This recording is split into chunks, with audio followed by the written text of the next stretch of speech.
आजकालच्या मुलांना संस्कार देणे हे खूप गरजेचं आहे। गोरखपूर जिल्ह्यात अशी एक घटना घडलेली आहे की अक्षरशः तुम्ही म्हणाल की अशी मुलं नसलेलीच बरी, कारण की या मुलाने आईसोबत काय केलेलं आहे पहा।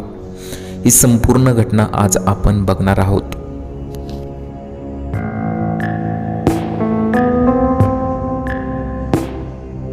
चॅनलवर पहिल्यांदा आला असेल तर चॅनलला जरूर सबस्क्राईब करून घ्या। गोरखपूर जिल्ह्यात एका शास्त्रज्ञाच्या पत्नीचा मृत्यू झाल्याप्रकरणी खळबळजनक खुलासा समोर आलेला आहे। हत्येमागील कारण जाणून सगळे चक्रावून गेले। आईने मुलाला शाळेत जाण्यासाठी सांगितलं तेव्हा त्याने रागाच्या भरात आईला जबरदस्त धक्काबुक्की केली, ज्यामुळे ती गंभीर जखमी झाली। मात्र मुलाने आईला दवाखान्यात नेलं नाही, तर कोणालाही न सांगता शांतपणे शाळेत गेला। याच दरम्यान जास्त रक्तस्राव झाल्याने आईचा मृत्यू झाला। मुलगा शाळेतून घरी परतल्यावर आईचा मृतदेह पाहून अस्वस्थ झाला, पण तरीही त्याने याबाबत कोणालाही माहिती दिली नाही। 6 दिवस तो आईच्या मृतदेहासोबत घरातच राहिला। दुसरीकडे शास्त्रज्ञ 6 दिवसानंतर आपल्या घरी पोहोचला। मृतदेह असलेल्या खोलीतून दुर्गंधी येत होती। दरवाजा उघडला तेव्हा पत्नीचा मृतदेह जमिनीवर पडलेला दिसला। चौकशी केली असता मुलाने वडिलांसह पोलिसांचीही दिशाभूल करण्याचा प्रयत्न केला, पण पोस्टमार्टम रिपोर्ट आल्यानंतर मुलाने आपला गुन्हा कबूल केला। त्याने आपल्या आईला कसं ढकललं आणि त्यानंतर तिचं डोकं भिंतीवर आदळलं हे सांगितलं। मुलगा हा 12वीत शिकत आहे।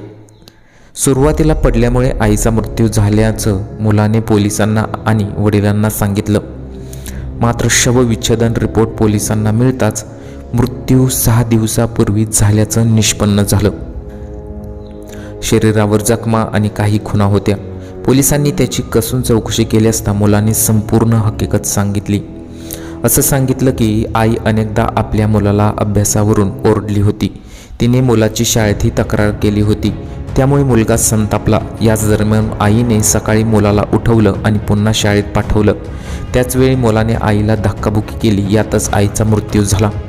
या घटनेने परिसरात एकच खळबळ उडालेली आहे। शिवेगाळ केली आणि तक्रार करण्यासाठी शाळेतही गेली, त्यामुळे मुलगा संतापला। अशा स्थितीत त्याच्या आईने त्याला सकाळी उठवले तेव्हा त्याने तिला ढकलले, त्यामुळे आईचा जीव आईला गमवावा लागलेला आहे। आपल्या पत्नीच्या मृत्यूने आणि आपल्या एकुलत्या एक मुलाच्या कृत्याने रडत असलेल्या वैज्ञानिक वडिलांची अवस्था वाईट आहे। तर अशी ही घटना घडली होती। आपल्या मुलांना चांगले संस्कार देणे हे खूप गरजेचं आहे। या घटनेमध्ये तुम्ही पाहिलं असेल की मुलाने कशा प्रकारे आईसोबत ते कृत्य केलं, ढकललं, त्यानंतर जबर धक्काबुक्की केली आणि यामध्येच रक्तस्राव होऊन आईचा मृत्यू झाला। तर अशी मुलं नसलेली बरी, अशा संतप्त प्रतिक्रिया बऱ्याच युजरांनी केलेल्या आहेत। तुम्हाला या घटनेबद्दल काय वाटतं? तुमच्या प्रतिक्रिया आम्हाला जरूर कळवा। जर तुम्ही मराठी क्रिमिनल स्टोरी या चॅनलला सबस्क्राईब केलं नसेल तर जरूर करा।